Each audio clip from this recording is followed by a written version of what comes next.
السلام علیکم ورحمۃ اللہ وبرکاتہ۔ بسم اللہ الرحمن الرحیم۔ میں نے چوڑیوں کی دکان کھولی تو روز دو عورتیں ٹوپی والا برقع پہن کر آتیں اور ساری خرید کر لے گئیں۔ میں اگلے دن دوبارہ اس کی ڈبل چوڑیاں لایا۔ جب اگلے دن وہی دو عورتیں دوبارہ آئیں اور پھر ساری چوڑیاں خرید کر لے گئیں۔ اب ایسا روز ہونے لگا۔ اچانک ایک دن پولیس میری دکان پر آئی اور بولی کہ تمہاری دکان کی چوڑیاں جو عورتیں پہن رہی ہیں وہ غائب ہو رہی ہیں۔ میں بہت پریشان ہوا اور ان کو یقین دلانے کے لیے کہا کہ یہ چوڑیاں میں اپنی بیٹی کو پہنا دیتا ہوں۔ ابھی بیٹی کو پہنے کچھ دیر ہی ہوئی تھی کہ میرے سر پہ آسمان ٹوٹ پڑا۔ میرا نام خوشاب خان ہے۔ میرا تعلق ایک نواب خاندان سے تھا۔ ہمارے آباء و اجداد بہت امیر تھے مگر آہستہ آہستہ امیر سے غریب ہوتے گئے، اور جب میرے باپ کی باری آئی تب تک ہمارے پاس بس نواب خاندان ہونے کا اعزاز ہی رہ گیا تھا، اور ایسا کچھ بھی نہیں تھا جس پر ہم فخر کر سکیں۔ نہ کوئی دولت جائیداد تھی اور نہ ہی کوئی سرکاری زمین۔ میرے ابا نے ساری زندگی غربت میں گزار دی تھی اور اب میری بھی یہی قسمت تھی۔ میں نے ساری عمر غربت میں گزاری تھی اور میرا دل یہی چاہتا تھا کہ میرے بیوی بچے اس معاشی بدحالی کا شکار نہ ہوں۔ میری شادی میری خالہ کی بیٹی سے ہوئی تھی۔ میری بیوی کا نام صابرہ تھا اور وہ اپنے نام کی طرح بہت ہی صابر و شاکر تھی۔ اس نے کبھی مجھ سے غربت کا شکوہ نہیں کیا، بلکہ میں اسے جس حال میں بھی اسے رکھتا تھا وہ راضی خوشی رہ لیتی تھی، اور کبھی مجھ سے بدتمیزی یا اونچی آواز میں اس نے ہرگز بات نہیں کی تھی، بلکہ میں یہ کہوں کہ وہ ایک عظیم عورت تھی، کیونکہ کوئی اور عورت ہوتی تو اب تک مجھے چھوڑ چکی ہوتی اور اس حالت میں کبھی بھی میرے ساتھ نہ رہتی، لیکن صابرہ جتنا ہو سکتا تھا میرا ساتھ دے رہی تھی اور گھر چکا رہی تھی۔ میری دو بیٹیاں تھیں اور بیٹا کوئی نہیں تھا۔ اماں کو اپنے پوتے کا بہت شوق تھا اور اکثر دبے الفاظ میں مجھے دوسری شادی کے لیے کہتی تھی، مگر میں جانتا تھا کہ ایسا ممکن نہیں ہو سکتا۔ اگرچہ ہمارے خاندان میں پہلے لوگ کئی شادیاں کرتے تھے مگر ان کے اور میرے حالات میں زمین و آسمان کا فرق تھا۔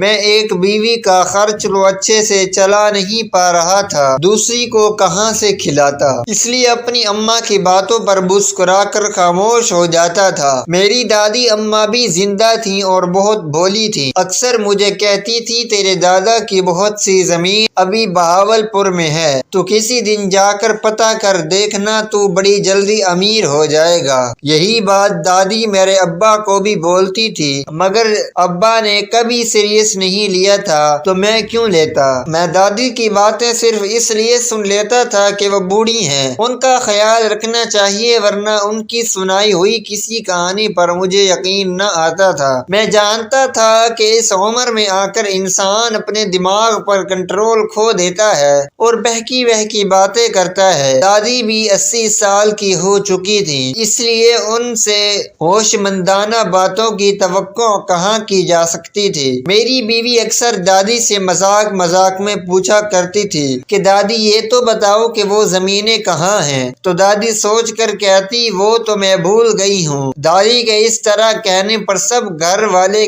کہے لگا کر ہنس پڑتے۔ سچ کہوں تو ہمارے گھر میں رونق ہی دادی کی وجہ سے تھی۔ اپنی اونٹ پٹانگ باتوں سے سب کو ہنساتی رہتی تھی۔ میں دادی سے بہت پیار کرتا تھا اور روزانہ دادی کے لیے کوئی نہ کوئی پھل ضرور لاتا تھا، اور دادی خوش ہو کر دعا دیتی اللہ تجھے محلوں کا مالک بنائے۔ میں یہ دعا سن کر ہنس پڑتا تھا کہ بھلا جس گھر میں غربت نے بسیرے ڈال رکھے ہوں وہاں صرف چند پیسے اور آ جائیں تو بڑی بات ہے، محلوں کا خواب تو پھر دور کی بات ہے۔ میرے لیے بس اتنا ہی کافی تھا، میرے گھر والوں کا گزارا اچھے طریقے سے ہو جائے اور وہ کسی کے محتاج نہ ہو۔ بس یہی سوچ کر میں دن رات محنت کرتا تھا کہ اپنے گھر والوں کو ایک اچھی زندگی دے سکوں، لیکن مجھے لگتا تھا کہ میری قسمت کو یہ بھی منظور نہ تھا۔ جب بھی کچھ اچھا کرنے کی کوشش کرتا تھا تبھی میرے ساتھ کچھ نہ کچھ ہو جاتا۔ ان ان دنوں میں ایک کپڑے کی دکان کھولنے کے بارے میں سوچ رہا تھا۔ میں نے اپنے کچھ دوستوں سے قرض وغیرہ بھی لے لیا تھا، مگر دوسرے شہر جا کر میرے ساتھ دھوکہ ہو گیا اور میرے سارے پیسے چوری ہو گئے۔ میں خالی ہاتھ واپس آ گیا۔ اس موقع پر میری بیوی نے میری بہت حوصلہ افزائی کی اور میرے غم میں برابر کے شریک رہی۔ ایک اور بری بات یہ ہوئی کہ دادی کی طبیعت اچانک ہی بگڑ گئی۔ ہم انہیں ہسپتال لے گئے۔ ڈاکٹر نے جواب دے دیا تو مجبوراً دادی کو ہمیں گھر لانا پڑا۔ ان کی طبیعت اتنی زیادہ خراب تھی کہ صاف لگ رہا تھا کہ اب وہ بس کچھ ہی دنوں کی مہمان ہیں۔ مرنے سے پہلے میری دادی امی نے مجھے اور ابا کو نصیحت کی کہ ان کو ان کے آبائی قبرستان بہاولپور میں دادا کے پہلو میں دفن کیا جائے۔ اس کے علاوہ دادی نے ایک اور عجیب بات بتائی۔ مجھے اپنے کمرے میں بلا کر اکیلے میں کہنے لگی کہ وہاں جو ان کا آبائی گھر ہے اس کے باورچی خانے میں انہوں نے کچھ سونا دبا کر رکھا ہوا ہے۔ مجھے کہنے لگی تم وہ سونا نکال لینا اور ایک بڑی سی چوڑیوں کی دکان کھول لینا۔ اصل میں دادی کو چوڑیاں بہت پسند تھیں اور وہ نہایت شوق سے چوڑیاں پہنتی تھی۔ انہوں نے ابو کو بھی کئی بار مشورہ دیا کہ چوڑیوں کا کاروبار کرو، مگر ظاہر ہے کہ سب کرنے کے لیے رقم کہاں سے آتی۔ اس وقت تو میں نے دادی کی باتوں پر یقین نہیں کیا تھا، مگر ان کی وفات کے بعد ایک دن گھر کے حالات سے تنگ آ کر میں نے فیصلہ کیا کہ کیا پتہ دادی ٹھیک ہی کہہ رہی ہو، مجھے ایک بار آزمانا چاہیے۔ یہ سوچ کر میں دوبارہ بہاولپور چلا گیا۔ دادی کے آبائی گھر کوئی بھی نہیں رہتا تھا، کچا پکا سا اور کافی ٹوٹا پھوٹا سا تھا۔ میں نے تالا کھول کر اندر قدم رکھا۔ باورچی خانے کا فرش کہیں سے کچا اور کہیں سے پکا تھا۔ میں نے اللہ کا نام لے کر کام شروع کر دیا۔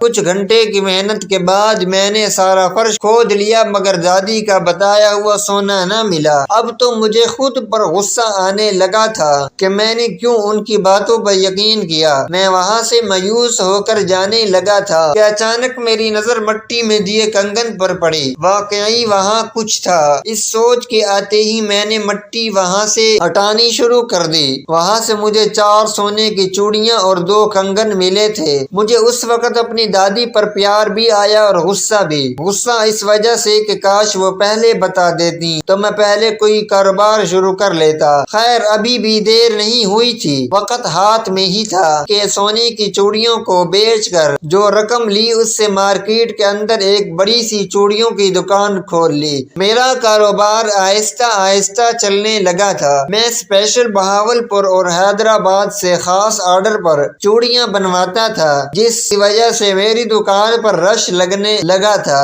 میں بہت خوش تھا کہ میرا کاروبار اچھا چلنے لگا ہے اور گھر کے اخراجات نکلنے لگے ہیں۔ میری بیوی بچے اچھا کھانے اور اچھا پہننے لگ گئے تھے۔ میں روز صبح 8 بجے اٹھ جاتا تھا اور نہا دھو کر اچھا لباس پہن کر اپنے کام پر جاتا تھا۔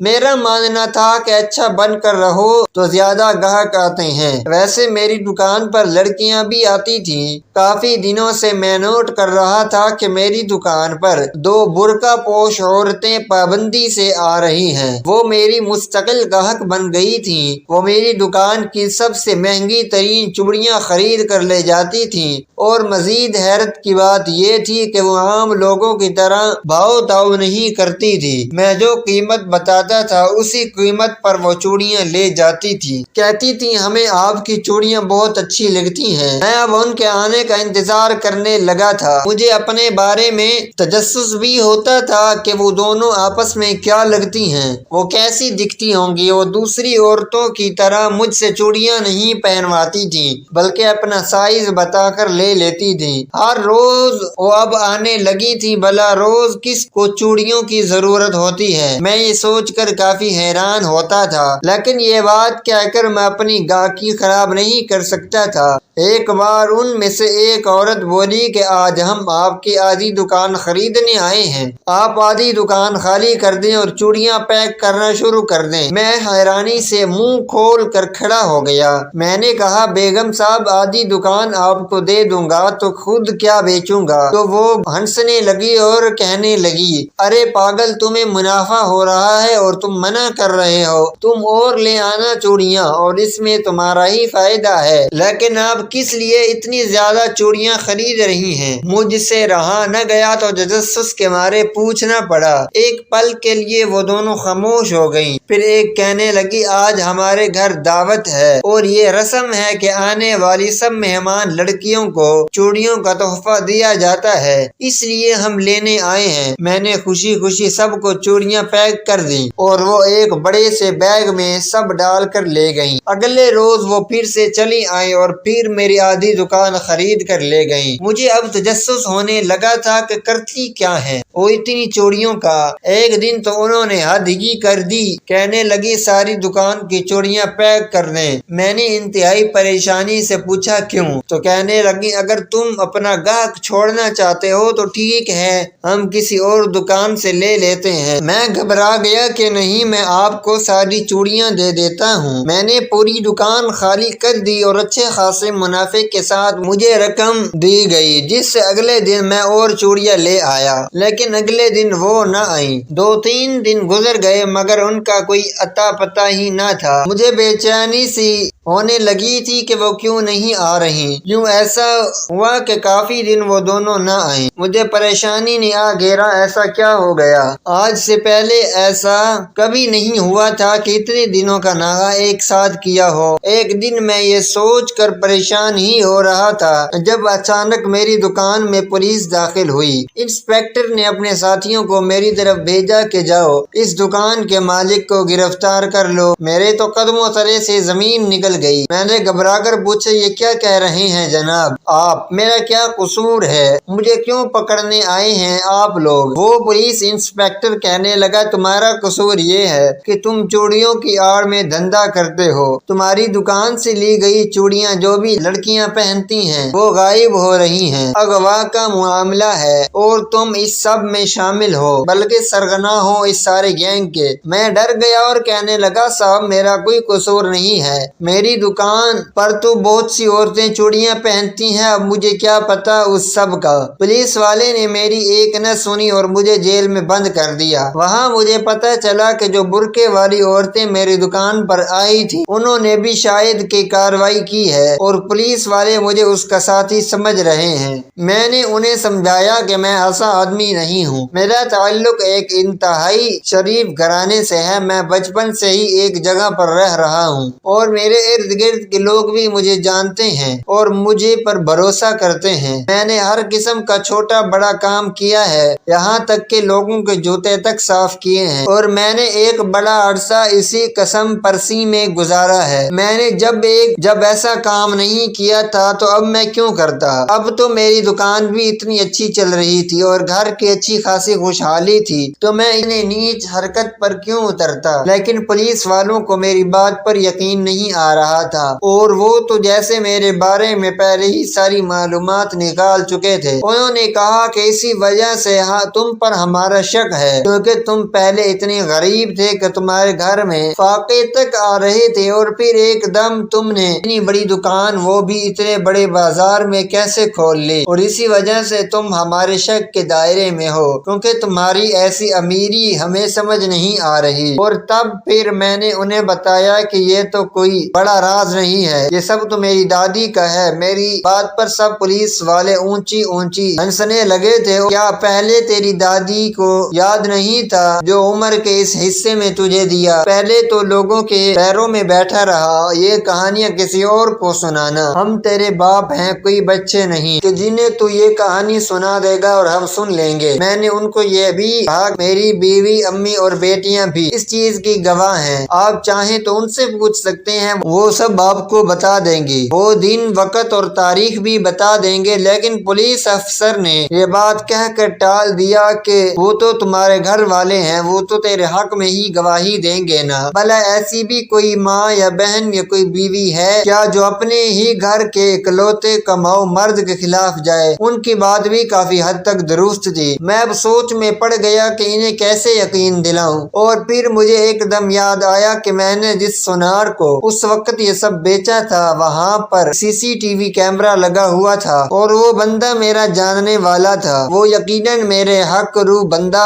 میرا جاننے والا ہے، گواہی دے گا، کیونکہ اسے تو یاد ہوگا کہ میں اس کے پاس کیا کر کے آیا تھا۔ اور پھر یہ چیز ذہن میں آتے ہی میں نے پولیس افسر کو کہا کہ آپ کو مجھ پر یا میرے گھر والوں پر کوئی یقین نہیں تو کوئی بات نہیں، میں جانتا ہوں یہ سب آسان نہیں ہوتا، لیکن آپ کو سونار پر تو یقین کریں گے نا جسے میں نے وہ چیزیں بیچی۔ میں آپ کے سامنے ہوں، اب تک اس جیل سے باہر نہیں گیا اور نہ ہی کسی سے ملا ہوں، اور یہاں تک کہ کسی سے رابطہ بھی نہیں ہے، تو میں اس سونار کو اپنے ساتھ بھی ملا نہیں سکتا۔ اور مجھے یہ بھی یاد ہے کہ اس کی دکان پر ایک کیمرہ بھی تھا اور میں نے اس سے بات بھی کی تھی اور بتایا بھی تھا کہ میرے پاس یہ سب کہاں سے آیا ہے، اسے تو میرے سب حالات بھی پتا ہے۔ آپ اس کی دکان پر جا سکتے ہیں اور 3 مہینے پہلے کی ویڈیو دیکھ سکتے ہیں، آپ کو تمام ثبوت مل جائیں گے۔ پولیس افسر کو مجھ پر یقین آیا تھا یا نہیں یہ مجھے پتا نہیں، لیکن اس نے مجھے کہا کہ اگر تمہاری سچائی سچ ثابت نہ ہوئی تو پھر دیکھنا میں تمہارے ساتھ کیا کرتا ہوں، اور تمہیں پھر جیل کی چکی پیسنی پڑے گی، اور وہ بھی ساری زندگی۔ مجھے پتا تھا کہ پولیس افسر مجھے بس ڈرا رہا تھا، اس لیے میں اپنی بات پر قائم رہا، اور پھر پولیس والا مجھے اور ساتھ اپنی نظری لے کر چلا گیا اور میں نے اسے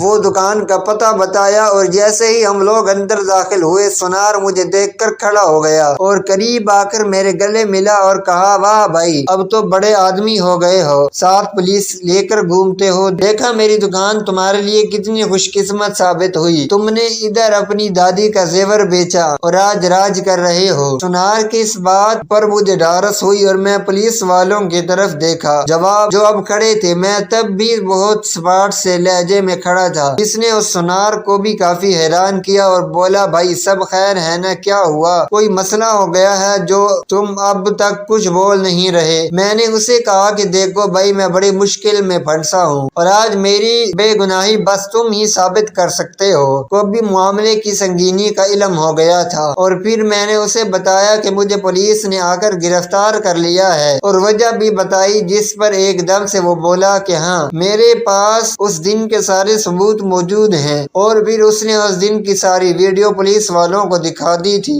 جن میں ہماری آوازیں بھی باقاعدہ سنی جا سکتی تھیں، اور پھر پولیس والوں کو یقین آ گیا تھا اور وہ سب ثبوت لے کر تھانے آ گئے اور سب سر جوڑ کر بیٹھے تھے کہ آخر یہ سب کس نے کیا۔ اور اب جب سب کچھ میرے حق میں جا رہا تھا میں نے اب مزید بولا کہ دیکھیں اب میں آپ کو ایک اور ثبوت دیتا ہوں، اور وہ یہ کہ یہی چوڑیاں میری بیوی اور بیٹی بھی پہنتی ہیں، اور جب سے میں نے یہ کاروبار شروع کیا ہے وہ ہمیشہ پہنے رکھتی ہیں، اور اس بات کا ثبوت میری بیٹی کی دوستیں ہیں، کیونکہ وہ اکثر میری بیٹی کی تعریف کرتی تھی کہ تم اتنی اچھی اور پیاری چوڑیاں کہاں سے لیتی ہو، آپ چاہیں تو میری بیٹی کو وہ چوڑیاں پہنا کر دیکھ سکتے ہیں۔ یہ بات اس پولیس افسر کے دل کو لگی تھی اور اس نے میری بیٹی کو تھانے بلا لیا۔ مجھے یہ اچھا تو نہیں لگ رہا تھا، کیونکہ کسی بھی غیرت مند آدمی کو یہ بات شیوا نہیں دیتی کہ اس کے گھر کی عزت تھانوں یا جیلوں میں آئے، لیکن پھر بھی کیا کیا جا سکتا تھا، بیٹیاں ہی تو مشکل وقت میں باپ کی عزت رکھتی ہیں۔ اس لیے میری بیٹی نے جب تھانے آ کر وہ چوڑیاں پہنی تو ہم سب رکے رہے اور پھر کچھ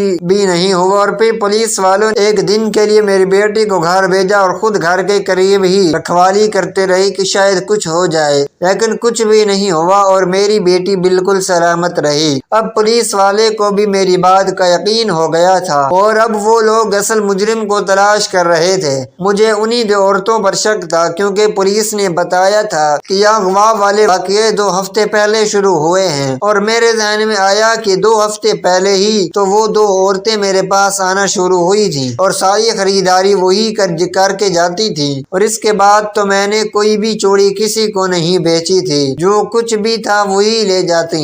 میرے پاس ان 2 عورتوں کی ویڈیو تھی جو میری دکان میں آتے ہوئے دکھی تھی۔ میں نے جب یہ سب پولیس کو بتایا تو انہوں نے ان 2 عورتوں کو ڈھونڈنا شروع کر دیا تھا، ہر جگہ انہوں نے اپنی خبری پھیلا دیے، جگہ جگہ چھاپے مارنا شروع کر دیے۔ ایک ہفتے بعد پولیس والوں نے ان 2 عورتوں کو آخر ڈھونڈ ہی لیا تھا۔ وہ 2 عورتیں دکان کی چوڑیاں ایک غریب طبقے کے بازار میں بیچتی تھیں اور زیادہ تر لڑکیاں وہیں سے غائب ہو رہی تھیں۔ اب یہ بات سوچنے کی تھی کہ آخر وہ لوگ مجھ سے اتنی مہنگی چوڑیاں لے کر